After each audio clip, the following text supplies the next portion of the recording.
time. That's why entrepreneurship is hard for me, because there is no recovery time, you know, like from you're on all the time, and people are pulling at you all the time. So what are some creative ways you've been able to kind of get some time back, or, you know, some sustainability in your own mind? This is going to sound so crazy and woo-woo, but Buddhism, like the concepts of Buddhism, and like just, it took me, I had basically like a breakdown, to be honest. And I went to like a retreat where I booked like a one-on-one sort of private meditation, just hoping to get like some tips. And that person ended up kind of like breaking me wide open, and all the things that I had been, it was kind of like the right place in the right time. Like I was finally ready to just be like, you know what, I have no idea what I'm doing. Like, tell me what I'm doing wrong. And it's just like, I was the one that was putting all the expectation on myself, you know, and as someone who is still on the other side, I was fighting this person being like, well, I have no choice, you know, we're in debt and we have this and we have that. And I'm like, but I'm kind of the reason we got there. And is anything, the vital question is anything I'm doing in these extra hour or 2 hours today going to solve this huge problem? It's not, you know? And so you just have to keep your stuff really compartmentalized to say, here's what I'm going to do. Here's what I don't want to sacrifice.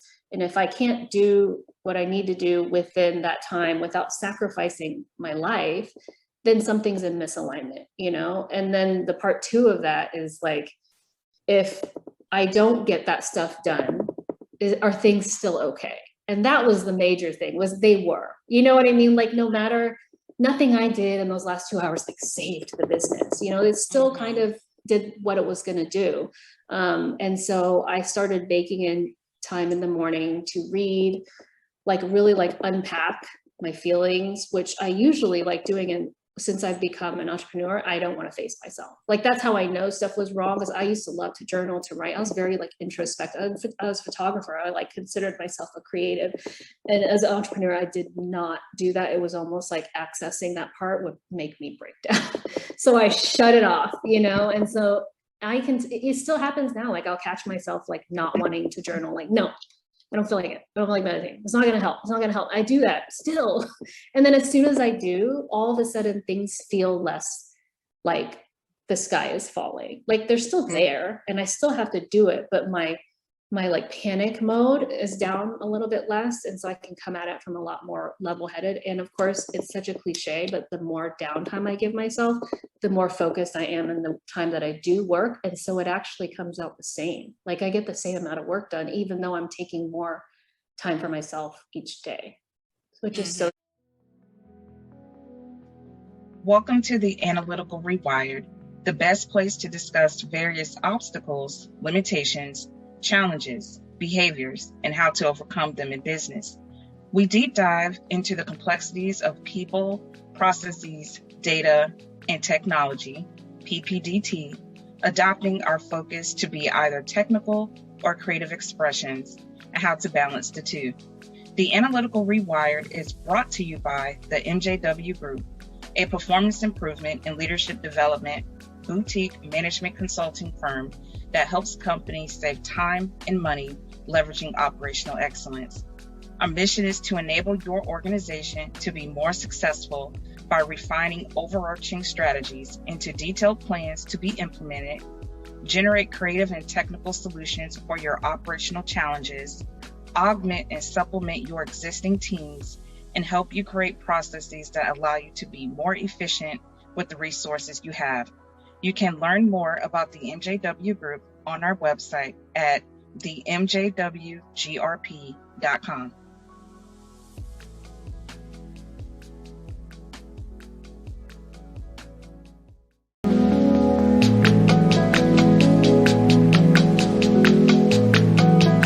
Analytical Rewired. I am your host, Jennifer White, CEO of the MJW Group, and I have my co-host here, Sarah Ashley. Hey, Sarah, how are you? Good. How are you?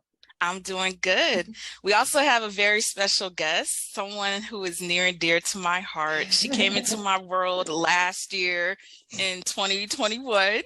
And you'll see how bubbly she is and animated she is. Christina Quach, correct? Yeah, that's right. Okay. Hi. All right.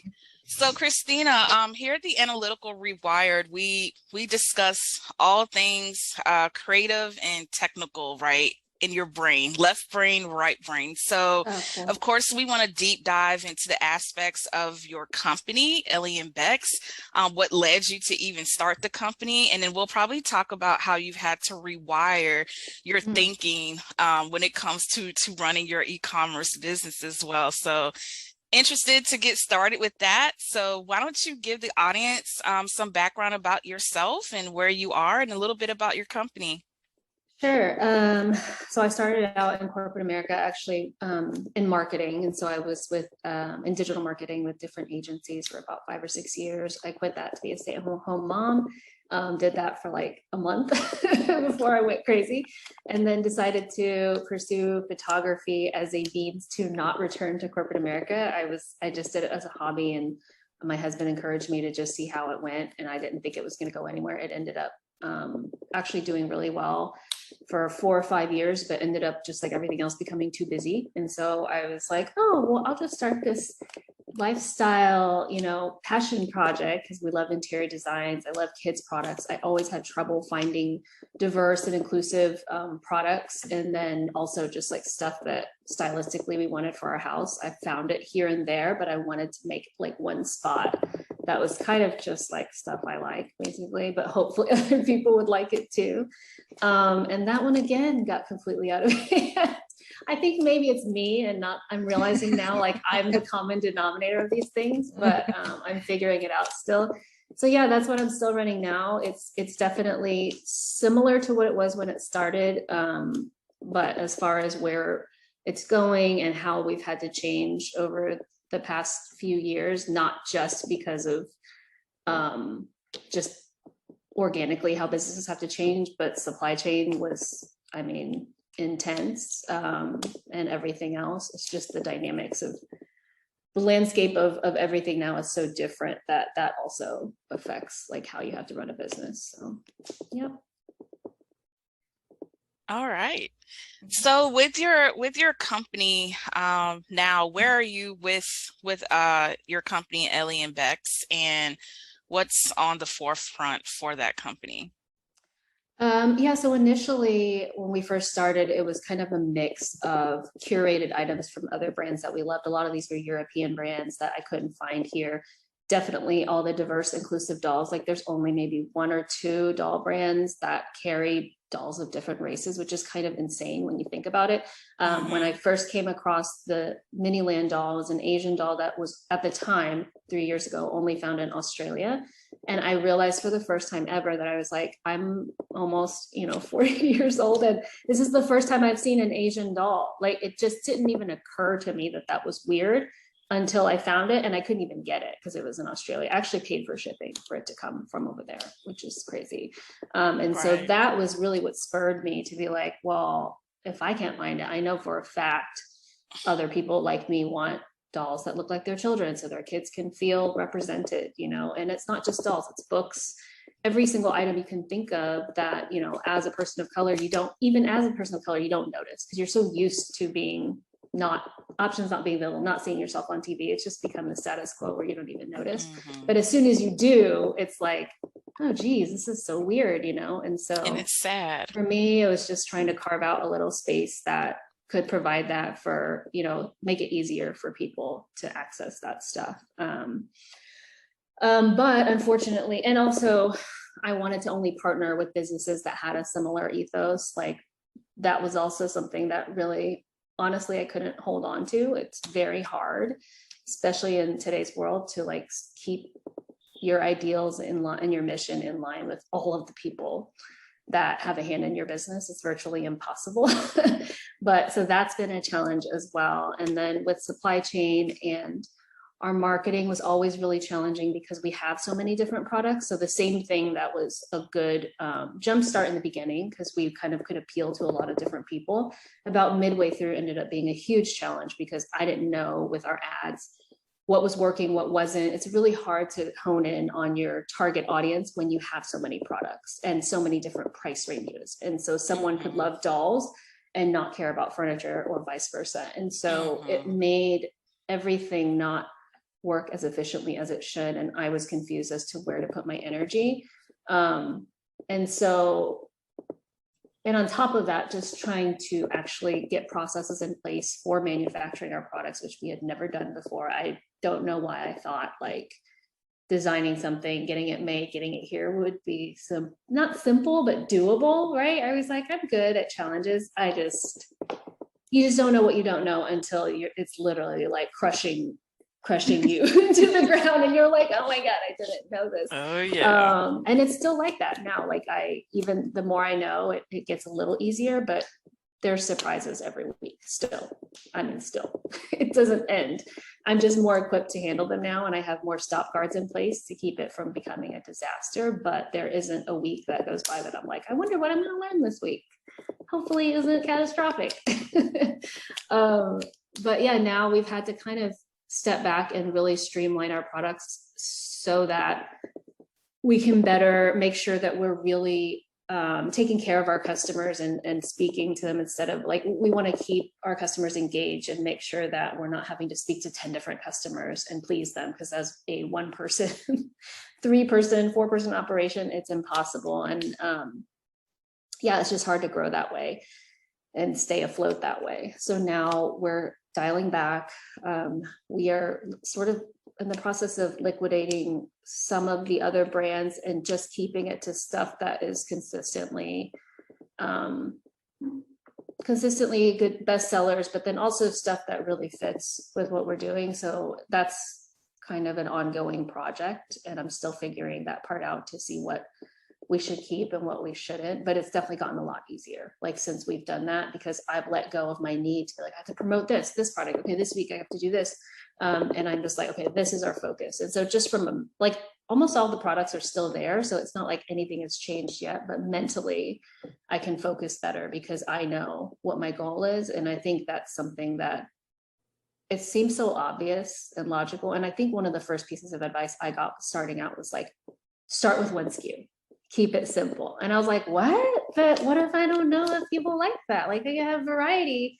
And like now I'm like, stick with 1 SKU or like under 10, because I was like, oh, maybe they'll like this, maybe like this. Like, I just wanted to provide like an experience, which, is possible to do, but it also is a lot to manage from an inventory standpoint. So if you do that, you just have to be really, really organized. And I usually am, but when your time starts to chip away, you start deprioritizing stuff that you normally would get to. You're like, oh, I can do that next week. Oh, I mean, even with Jennifer, whenever she was helping me, I'd be like, okay, let's do this. And then our meeting would come and I was like, I need another week to get you this information. And she's like, okay, because it seems the smallest tasks will just keep reappearing on my to-do list because it's so much. Like, it's just so much. Like, running a business has gotten easier in that you can access things more quickly, but there's no organic growth, right? You can access things too quickly to where all of a sudden, like me, I was running a business that someone might perceive as a whole team running, and it was just me. I was handling customer service. I was taking the pictures. I was shipping the orders in the first few months, and nobody knew. People were treating us like we were Target, being like, oh, this is wrong. Like, you owe me. I'm like, it's literally, I'm the warehouse person. I'm sorry. I did it. I'm like, it was me. Like, let me talk to the owner. I'm like, also me. That's me. It's all me. So yeah, it's hard. It's hard because coming from the corporate world, I always wanted to keep stuff really professional. And I realized that kind of hurt us later because then people perceived us as a big brand because I positioned us that way. So then I was like, okay, so now I have to go on and be real and like share which I hate doing. I don't like, looking like I don't know what I'm doing, but I realized that people related to that. And I still struggle with that a little bit, because as things got harder, like my space was the only thing I had left. And so when people are like, share your stories, put yourself on TikTok, do all this, I'm like, but then what do I have left? Like, what belongs to me if I put all of myself out there and my business and lay it all out? Like, what happens when this goes down in flames, as it has many times before? I have to protect this part, You're like, just let me have one thing. That's all I'm asking for. That is the worst part about being a business owner, is like having to be front and center constantly. And it's funny because that is what performs well, analytic wise, on social medias, is when especially as a lifestyle brand is front and center. They want that piece, but you're kind of like, I'm already giving so much of myself to this business. I would like to have something that's mine. So I'm not constantly on Instagram or constantly on TikTok or constantly kind of, over expressing or over, what's the word I'm looking for? You know what I'm saying? Yeah. And that's actually one thing that's really changed over the last few months, is I found someone, and once I'm done with her, then I'll share with the world. But for right now, I can't. She was a content creator, and I was going to ask her to help me with TikTok, because it's like, I knew it was I was trying to access all of the free platforms, because it seemed like such a waste to be like putting money towards Facebook, which doesn't even work anymore, and like not even trying to acknowledge this platform because I think it's annoying. I'm like, that's not a good business mindset. I'm like, I'm gonna figure it out. And so I brought her on, and she was amazing, because she was like, no, you don't have to be on their ADD she's like, we're gonna structure it. What do you want to get across? She was able to structure all the different subject areas. She would build out, she was like, let's just do all this in a day. Send me this. Here's the trending sound. Just do something that matches this. So I'm just feeding stuff to her without having to be on it and be obsessive. And, it's kind of like, you don't know if it's working, but I think that it is getting us a lot more organic growth. It's not something you can see where you're like, oh, I got these conversions. It's like this blind faith thing where you just have to treat it like a job.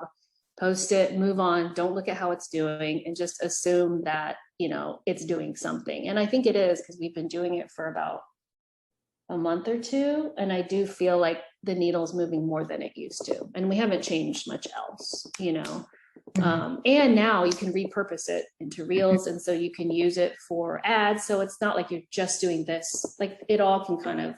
Yeah, you're repurposing and recycling. Repurposing it. Yeah. Content. Yeah, because I was hating the organic or making that stuff, but then I was like, would you rather do that or keep throwing money down a hole? I'm like, I'd much rather do this. There's no risk as far as just my time. I already use my time and my money for nothing. So why not add one more thing, But yeah. So let's back up to when you realized, being a CEO really meant chief everything officer. And you started to, never heard that. Oh gosh. What? Oh my God. I haven't. I thought I heard I have a shirt acronym that says CEO. And every time I wear it, everybody's like, oh, your shirt. I'm like, still have trouble even calling myself that. Like as the title, I just put owner. I don't know. I just feel like, I don't know why. It's a weird. I had a hard time saying imposter. It's an imposter syndrome thing. I guess. I had a hard time saying that too. Someone would ask me what I did for work, and I was like, I own. Yes. It felt like it was very robotic saying it sometimes. Yes. So when you did realize that, like I said, you were chief everything officer and you needed to start reaching out to other people to start helping you and help the company grow to that end goal, what was that feeling for you? What was going through your head at the time? It's hard to describe because I still go through it right now, because you are one of maybe a stack of 20 people that have not worked out. And you were like one or two that I've stuck with that were like, this is who I need, it's really hard to find those people. And so it's hard for me to give that broad advice to say, bring on help, because there was plenty of times I brought on help that made things worse. And I'm at that point now where I'm back to square one because I had to do things myself where it's faster. I knew it was going to get done right. And I have my team that I trust, that now I can at least delegate some of that, but bringing someone new on is so challenging. Because again, yes, it is. Everyone's starting a VA company like daily and like acting like they know what they're doing when, you know, I always thought there was something flawed with that model of being like, hire people over there because they're 10 cents an hour. I'm like, there's so many things wrong with this. I can't put my finger on it, but I know a few things are red flags. And I think for small administrative tasks, it totally works and it's like mutually beneficial. But when you get to a brand like ours, that is very like high cost, high quality, very nuanced in the way that our customers expect us to, the tone that they expect to speak to us with, like we can't be super professional, but we always like too professional where it's just like, you know, a robot, big corporation, right? But also can't be too friendly because then they expect access to us 24/7. Right. That was another problem. So it's really hard to be in the middle, which is all that small business has to do. Is like making it known that you're small, but also being able to step away. And with hiring help, I think if I could go back, you have to have a really stringent interview process and have like Google style questions that are like, if this went wrong, what would you do? Behavior questions. Behavior questions. I mean, that was a lot of why I feel like you and I, you know, because we went through like a kind of a personality test to match with each other. And I was able, and River too, the other girl that I still work with, like you guys were the only two people I've hired that I really clicked with. And I think it's because personality wise, like other people have been able to get the job done, but I didn't want to talk to them outside of just.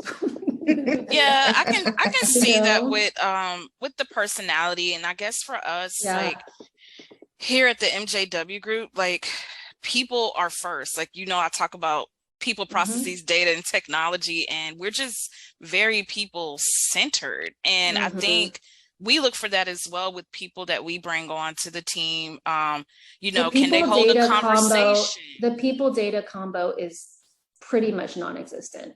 You either have the people who are great at data, but they just can't even understand the other side, or vice versa. You know what I mean? Because I'll hire people that are great and then they don't want to get into they don't like, you know, getting into the software. And I'm like, I need automations. I need you to be on top of this too. And it's so hard to find someone that can do both, you know? Yeah, we're I like to say introverted type of people, like us IT people who hide like on office space in the basement with our red stapler. That's us. Like we will not talk to you. That is not you, by the way. We won't talk to you unless you talk to us. She said office space. There's no way that I you be down there taking No, but seriously though, people who are into the technology, they are very introverted. Like you have to really approach them to get information. Like they're very smart. It's just hard for them to really articulate sometimes, but they're very good at what they do. Yes, I agree. So I prefer those people, honestly. I'm actually introverted too. I know you don't believe it, but I get my energy sucked when I have to like after this, I probably won't be able to work the rest of the day. Because I'm just like, it drains me, you know, like I like it, I enjoy it, but I can't just bounce from one thing to the next. I need recovery time. That's why entrepreneurship is hard for me, because there is no recovery time, you know, like from you're on all the time and people are pulling at you all the time. So what are some creative ways you've been able to kind of get some time back, or, you know, some sustainability in your own mind? This is going to sound so crazy and woo woo, but Buddhism, like the concepts of Buddhism, and like just, it took me, I had basically like a breakdown, to be honest. And I went to like a retreat where I booked like a one-on-one sort of private meditation, just hoping to get like some tips. And that person ended up kind of like breaking me wide open, and all the things that I had been, it was kind of like the right place in the right time. Like I was finally ready to just be like, you know what? I have no idea what I'm doing. Like, tell me what I'm doing wrong. And it's just like, I was the one that was putting all the expectation on myself, you know, and as someone who is still on the other side, I was fighting this person being like, well, I have no choice. You know, we're in debt and we have this and we have that. And I'm like, but I'm kind of the reason we got there. And is anything, the vital question is anything I'm doing in these extra hour or 2 hours today going to solve this huge problem? It's not, you know? And so you just have to keep your stuff really compartmentalized to say, here's what I'm going to do. Here's what I don't want to sacrifice. And if I can't do what I need to do within that time without sacrificing my life, then something's in misalignment, you know? And then the part 2 of that is like, if I don't get that stuff done, are things still okay? And that was the major thing, was they were, you know what I mean? Like, no matter, nothing I did in those last 2 hours, like, saved the business, you know, it still kind of did what it was going to do. And so I started baking in time in the morning to read, like really like unpack my feelings, which I usually like doing. And since I've become an entrepreneur, I don't want to face myself. Like, that's how I know stuff was wrong, because I used to love to journal, to write. I was very like introspective. I was a photographer. I like considered myself a creative. And as an entrepreneur, I did not do that. It was almost like accessing that part would make me break down. So I shut it off, you know? And so it still happens now. Like, I'll catch myself like not wanting to journal. Like, no, I don't feel like it. I don't feel like meditating. It's not going to help. It's not going to help. I do that still. And then as soon as I do, all of a sudden things feel less like the sky is falling. Like, they're still there and I still have to do it, but my like panic mode is down a little bit less. And so I can come at it from a lot more level-headed. And of course, it's such a cliche, but the more downtime I give myself, the more focused I am in the time that I do work. And so it actually comes out the same. Like, I get the same amount of work done, even though I'm taking more time for myself each day, which is so strange, but it's true, because I think it's essentially like resetting yourself. That's kind of what you were talking about, is how you kind of recharge yourself while you're introspect or introvert. So you're essentially recentering yourself. You're taking a step back. How can I fix this? What can I fix right now? Is this something that I need to worry about right now? If it's not, then I need to move on to something else. Because I find myself in that same thought process too. Sometimes I'm super anxious about something that I need to get done. And I'm like, okay, let's take a step back. Why are we anxious about it? What's going on? Is it something that I can fix? Is it not? Is it something? Because most of the time it's right before I'm going to sleep. And of course, I'm trying to solve all my problems ever. And then some. And so I'm like, that's a female I can't thing. Fix it right now. It is. You know what? One crazy thing I came to that still helped me is that I started putting stuff off because I was scared to do it. Like, I was like, I can't do it. But then like stuff would be in like emergency mode and I would immediately make a decision and fix it. And so I was actually having a journal to be like, why is it that you have to wait until the very last second to do something when you know that you can do it? And I realized it's because all of the stuff that happened during that crazy supply chain year, I was really sure of myself that the business I was making good decisions, because objectively I was making okay decisions, right? But everything that went wrong, nobody could really foresee that happening. So because of that, I totally lost trust in myself and my decision-making skills. I was a little bit paralyzed from all of the bad things that had happened. And so for me, once I was in like fight or flight mode, I had to, because I was really backed up into a corner. I was like, it can't get any worse. And so I'll just do this because literally I'm at rock bottom. So I have to get out of there. And in those moments, I could trust myself because I knew it couldn't get worse, you know? But in the calm moments, I was afraid I was going to make it worse by making a wrong decision. So once I was able to kind of like extrapolate that feeling, I realized how ridiculous it was in a lot of cases. And that I could easily, you know, break down a decision by, you know, objectively and be like, okay, like, yes, this could go wrong, but you have to do this. Like, that's just the logical. And then it was fine. But before that, I was literally not opening emails, like, because I was like, I don't want to read it. I don't know what it says. Reading that email could mean I have like 10 more things to do. Because it meant if I open it now, it's in my brain. And it would be really bad emails I was waiting for responses to. And I would see it. And I would have to get Stephen to read it, my husband, Stephen, to read it to me. And he was like, what is wrong with you? Why can't you read this? And I was like, I don't know. It's paralyzing. After a certain point, it turns into something that you're, you know, also making larger in your head than it might actually be. Totally. Like the boogeyman in the closet, you know, like becomes like this, like, oh, I don't want to see it. But that's actually like you just dropped some gems and bars, really, because it takes a lot to own up to that. And that's a characteristic of true leadership that a lot of people would never admit to having, or to even putting themselves in that place. So again, I think you've exhibited like a truth of being vulnerable when you're not even realizing that you're doing that. And that humility, I think, goes a long way with leadership. So, you know, regardless of what's going to happen with your company here, you know, in the future, I think you'll be just fine. And knowing you, I'm pretty sure you'll start another venture, because you can't sit still and your mind is just steady. Your mind is going, like, once you're an entrepreneur, like, I think you're curse. always, it's literally a curse. It's like Pandora's box. I can't turn it off. My husband goes, stop trying to monetize everything. I was like, I'm sorry. I just like, I'll see like our contractors are here. I'm like, why do they do it like that? Like, if only someone had this. And he's like, stop, turn it off, you know? And that's another thing that the daily resets help with, is there's a lot of opportunity out there once you see it. And so it's very hard not to see one and be like, well, this was amazing, I should think this out. And I was like, I did that all the time. And so now that I have my focus to say, you don't look at where this takes you, you want to stay on this track, it just flies out of my head. And I think about it for a second, but I actually have, oh my gosh, it's I think it on Amazon, but it's called Hatch.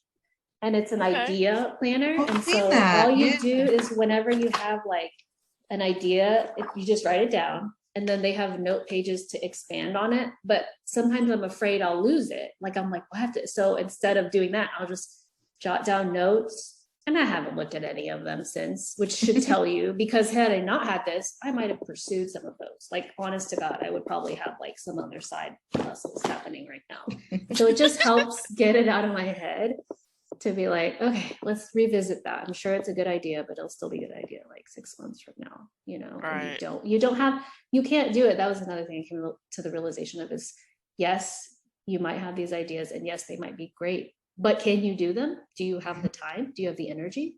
Do you want to sacrifice this extra hour with your kids every night to do it? And the answer is always no. And I don't ever think about that, you know. Another leadership trait of critical thinking and deductive reasoning. Oh, this is very new. Like, this is like, look what I learned this week that I'm sharing with you. I'm like, this is not stuff that I've been implementing at all. It's like stuff I'm trying to get better at, you know. Yeah, we have a tool in process improvement or lean Six Sigma. We call it the 5 Why tool. And you're really asking like 5 different times, like an outcome, like, why are we doing this? And you're trying to really exhaust all of the reasons why. And if you hit a stumbling block, then don't do it. Yeah. So that's what you were putting yourself through, and you're not realizing. Like I said, these are all great leadership traits that you're not realizing you're doing. And it's hard. But the thing is that I really suck at managing people. Honestly, I'm bad. I mean, and I know I hate saying that, because I always get on people when they're like, I'm not creative, I'm not this. I'm like, don't feed yourself that narrative, because I hate it. And I feel like that's mine. But I haven't had the time to really properly like lead or train anybody. But I don't know, like I'm such like a solo person, but I think maybe it's just the nature of what it is. Like, I think if I were to more talk to someone on this level of like philosophical stuff, I would love that. But from like and you experience this when you coach founders or help founders, and they just won't do it, and that they're still stuck. I can't deal with that. Like, I'm like, I just told you to do that. You're not doing it. You're still complaining. Go away. Like, I don't have time to help you anymore. I already helped you. You're like, I've done what I can. Exactly. Get out of here. So that's what makes me like, kind of like, I don't know if I'm going to be the best leader. I'm kind of And there's a difference between leadership and managing. Like, sometimes I think people think it's synonymous and it's one the same, and it's not. Like, you're inspirational to where people look at you as an aspiration, right? It makes like, listen to you makes me want to like go start something else. I'm like, what am I doing with my life? Like, I would think that listening to me would make you not want to, this is not the effect I was supposed to be having. No, but it makes you think, like you said, like I know I need to recenter myself and have more time where I'm sitting writing ideas, because I've gotten out of that mode of doing that. And I have my vision board here. I have it on my monitor, and I have sticky notes all over the place, but it's different. I'm not present in the moment when I'm doing it. You know what I mean? The journal thing is big, because I avoid it still like the plague. And as soon as my pen hits the paper, it's almost like you're acknowledging your existence.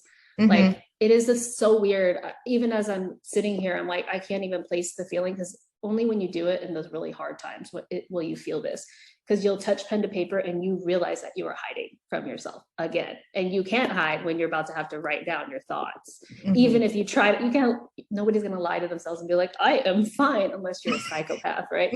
But like, you put your pen to paper and you're just like, I'm not okay. Like, it just comes pouring out, And so I've put on my, like you, post-it, journal. And I do like once a week. And when I do, I'm like, hey, look, it's been a week. Why can't you do it daily? But then I also pat myself on the back and say, hey, the last time you did that a few months ago was like 2 months before. So you have to also give yourself credit for the little changes, right? And so that's another thing in those annoying journals that I have a million of, which is like, what are your wins? What are you grateful for? And those things it's almost like people use it.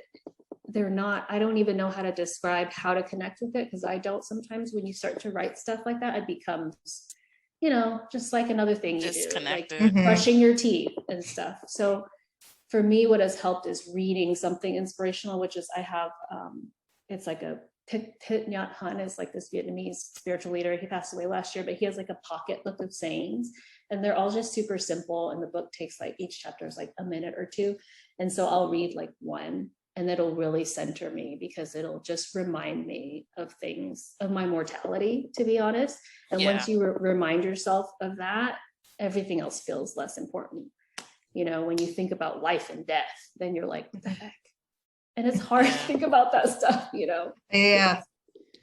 it in perspective. You have to go to that woo-woo place to get the perspective. And I'm such a logical person that I never even thought to go there. I kept trying to read my way to a solution. I was like, okay, this productivity book says that I'm doing it because of this. This one, this habits book says I'm doing it because of this. It wasn't until I read this book that talked about how I'm the same as a flower or a plant, or that I'm made up of air particles, that I was like, oh, I'm one with the universe. No, seriously, it's my woo-woo is astrology. I use that one quite a bit. Totally. Research a lot of that. It's your connection, and kind of like, because it's a little bit of a narcissistic tendency to be depressed. I have a tendency towards depression, and then also entrepreneurship requires a little bit of narcissism. Because you feel like you can make a difference, and like that's kind of self-important, right? If you think I can do it, right? And you have to give yourself that confidence to be able to go through with it. Otherwise, you'll just be like, no, I can't, So it's hard to balance those two, of being like, everyone's telling me it's not going to work. I have to ignore them, because you do, because everybody is like going to challenge you. But how do you balance challenging everybody, but then also accepting useful advice when they're trying to help you? It's really hard to switch between the two. And I found myself in that place too, where I was like, no, you told me I was wrong, and look, it's right. You didn't help. It's like, who will help me bake the bread? The little red hen. And it's time to eat the bread, and you're all by yourself, like, no, you can't do it with me. I made this bread.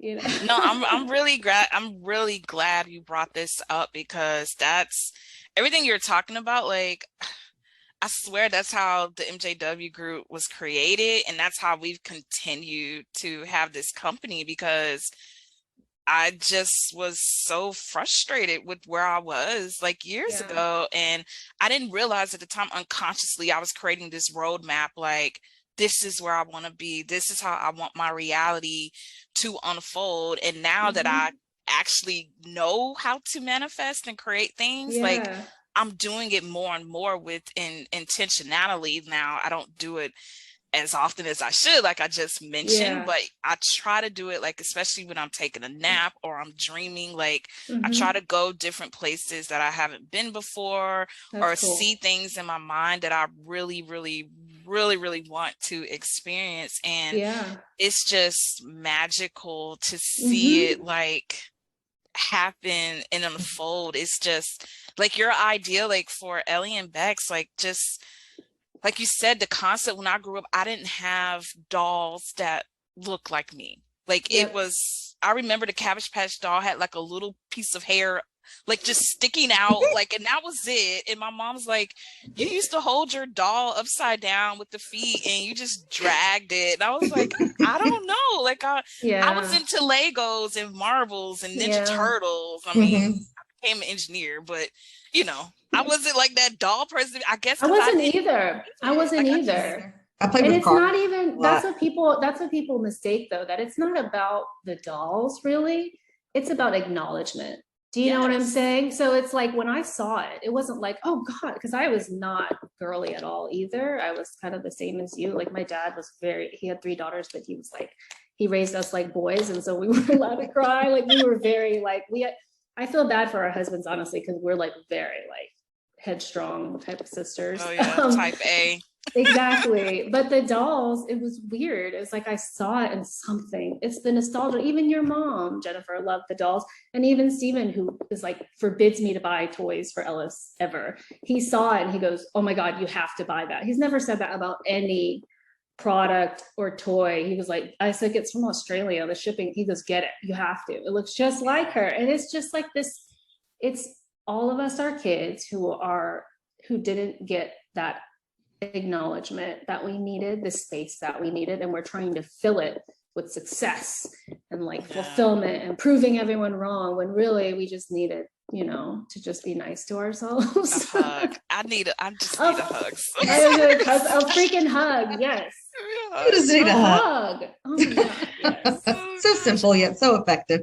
I was gonna say though, Jennifer, I felt that. I can't say that I knew that at the time, but now that I have had a year and I can kind of look on this experience like from a little further away, like I knew the second we talked that something clicked just in the way that you would help me, the way that you talk to me. I was like, this is how it's supposed to feel, not so freaking hard, like I honestly felt like no one could help me because I didn't have, I'm like, am I supposed to like walk them through everything I've ever been through for the past year? But you had no idea about our industry, but yet you were still able to go, okay, I don't know anything about dolls, but all businesses work this way.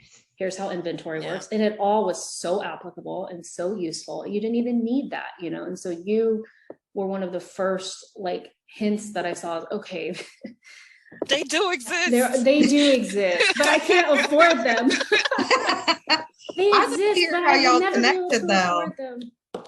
But you say, Sarah? Find each other through an agency. Yeah. I actually just talked to Ashley a few weeks ago, which is funny. Yeah, she's going to be on the podcast soon. Oh, cool. Yeah. She's awesome. It was an employment agency that they have an algorithm where you're supposed to take like this big, long personality test. And then they matched with that first and then the experience second. Because I had a lot of trouble with personality fit.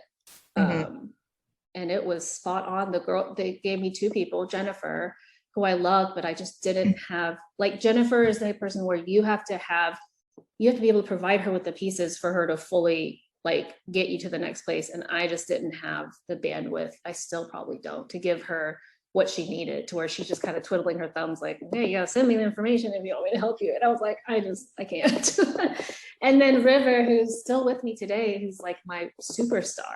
I love her to death. And like, she's the young person that I didn't know existed, the person who's hungry, willing to ask questions, but also takes initiative and is also like, not afraid to ask questions, but also ask the right questions, like who's very, humble, but also confident. Like, I didn't think that existed either. And it is her, like, she's awesome. And I really haven't found anybody like that since. So it's rare. It's not easy. Yeah, that's sad. It's tough out there. It's been tough the last year and a half with hiring in general. Like we had some false starts and stops a lot of times because of those traits that you're talking about. And I know I tell my team all the time, like, I need you guys to think past 3 o'clock, because sometimes people can only like literally live in the moment, or can only see like what's in front of them. But when you start thinking past 3 o'clock, like I said, you can intentionally like build your day. Like, I want my day to go this way, and I'm going to have all these things done. I don't know. I'm just a planner. So I've always been a planner. That's how in supply chain, we operate in the future. That's how it is. Like, we don't operate in the now. That's why we've struggled with COVID, because we were all planning, 2022, 2023, and then that happened. And so it caused us to be more reactive. But it's been tough with hiring, but I think things are starting to get better now. The pendulum's starting to swing. How do you deal, because on the hiring side, I get it, same as me, right? You have to find people who fit. But from you finding clients, like, you don't really have a lot of choice with that. So how do you navigate that? I'm curious, because that would drive me crazy. We have like requirements. Your customer. Yeah, we have requirements of who we work with. We don't work with everyone. Oh, so do you do some do you do some kind of like vetting before? Like, how do you know? Yeah, we can normally tell. We ask smart questions when we're in conversations with people. We have a no tolerance for politics. Like, I will not come on board and get involved in your shenanigans and politics. That's not something we do. And the main thing is the client has to be willing to embrace change. Because when we come in, we're there to solve a problem or to transform you from where you are to where you want to go. And if you're not really serious about where you want to go, it's not going to be a good fit. Yeah, no, that makes sense. Yeah.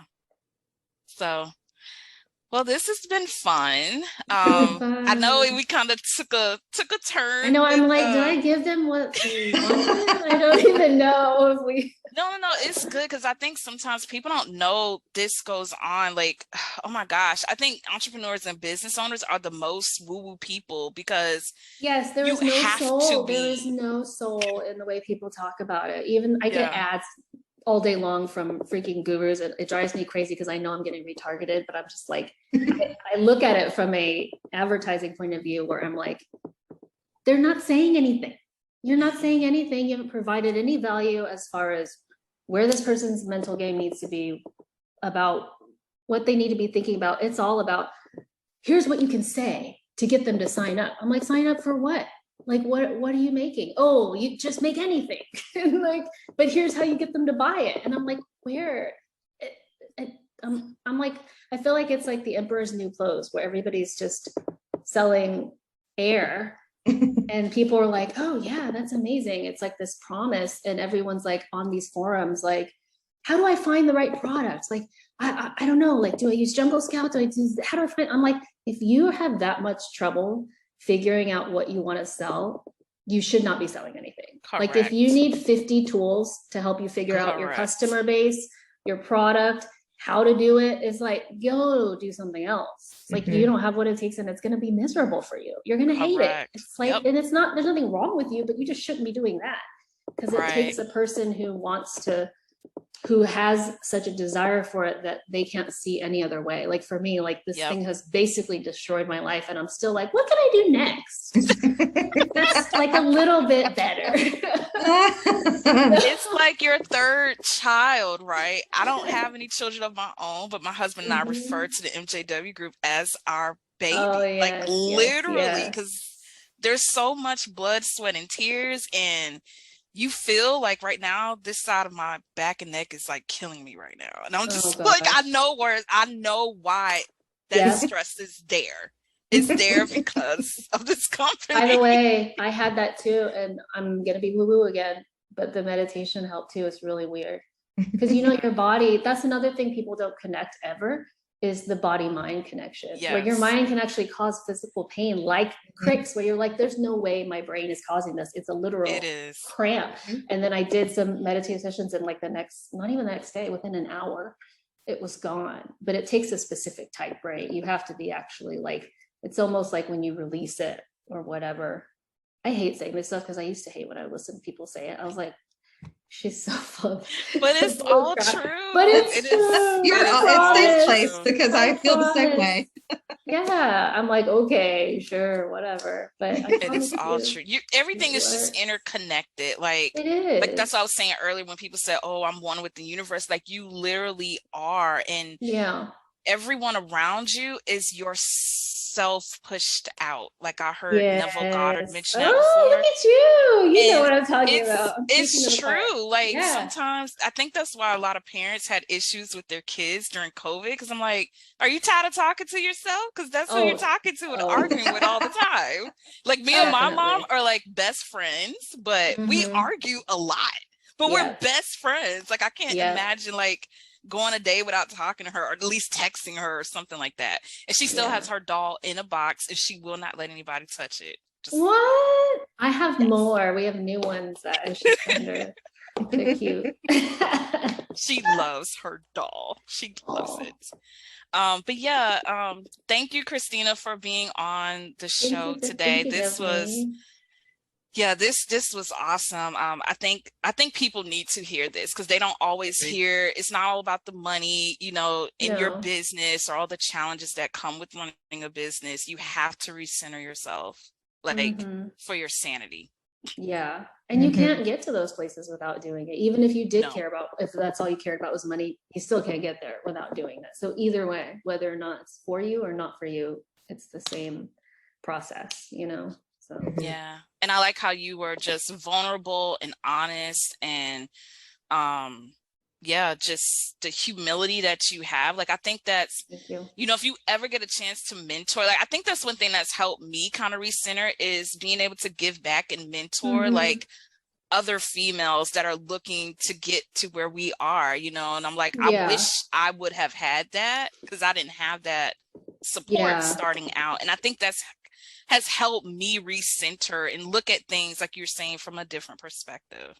Yeah, I thought about because Steven was like, you could literally just write a guidebook real fast of just the stuff you've learned and put it up for like $50 and it would sell. But I've thought about doing that, and not because it's because I don't want anybody else to go through this. It's been a hard journey, and like and I was lucky enough to have a safety net, a husband who works full-time and who can support us, and that we had that income to lose and have time to get back. That we're still trying to get back, but a lot of people, they put everything into it and then it's gone, and what do they have left? It's because someone told them that it would be okay, that and I don't think that they look to see that maybe they could have been okay where they were, that they're looking for something but it's not there, like I think a lot of people in corporate America, they're like, oh, I see that, like that must be what's wrong because I'm supposed to be doing that. But there's a lot of things in between, where you don't have to go straight to that. It's not this or that. You could be happy in your job, just find the right job or change the way that you do things, the way you communicate. Like there are so many other solutions, and people are so just like, everything's so extreme in today's world. I agree. All right, Sarah, you have any more questions? I don't think so. I've loved this conversation though. Yeah, me too. This is a good one. Yeah, for sure. We might have to have you on again. I know. And let us know how everything happens, maybe beginning of the year. Let us know how this year closes out. I don't want to speak it out loud because it's like, I don't want to jinx anything, but I've like, from all this, I have a very clear plan of what's going to happen in the next 4 months. So if it happens, or even if it doesn't happen and I'm ready to talk about it, I think it would be cool to revisit, just so I have so that makes me think about it too. Cause you forget, where you were trying to go sometimes. Right. And so it's a different type of path that I'm trying to take with the business. And so we'll see. Yeah. Well, thanks again, Christina, for being a guest on the Analytical Rewired. Everyone, make sure you like, share, and subscribe to our show on YouTube. Christina, where can everyone find you? And do you have anything to share with the audience? Maybe a discount code or promo coming up? Yeah, definitely. You can find us on elliebecks.co. That always messes people up. Same thing on Facebook, elliebecks.co, and Instagram, elliebecks.co, and now TikTok, Ellie Becks Co without the dot. And then for a code, let's add that later. I want to give the audience a code. I have to make it and stuff. So can you add that later? It'll be something with your name and like maybe 20% off an order or something like that. But I'll make a code. Y'all can share it. Okay. Perfect. Yeah. Sarah, make sure to reach back out and get that before we release the episode, and then we'll include it in the show notes. But again, thank you so much. We appreciate your time. Thank you. All right.